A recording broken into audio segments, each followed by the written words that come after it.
So hello welcome to my new video. तो आज इस ड्राइंग को कंटिन्यू करेंगे, आज इस टॉपिक को करेंगे, ठीक है। और इसका जो पहला वीडियो वो मैंने डाल दिया चैनल पर।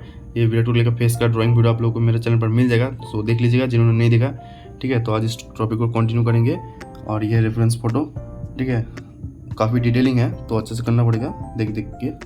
तो चलिए वीडियो शुरू करते हैं, एंड तक बने रहे, ठीक है। और वीडियो अच्छा लगे तो वीडियो को लाइक करके चैनल को सब्सक्राइब जरूर कीजिए। Enjoy this video.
So guys sir, कल जो है हम लोग का ड्राइंग इतना ही कंप्लीट हुआ है, ठीक है। तो चलिए आज फिर से इसको कंटिन्यू करते हैं। सो गाइस सर, आप लोग गर्मी देख सकते हैं कितना ज़्यादा गर्मी पड़ा है। इतना गर्मी की वजह से मतलब ड्राइंग करने का मन भी नहीं करता है, क्या करें, फिर भी करना ही पड़ेगा अपना काम, ठीक है।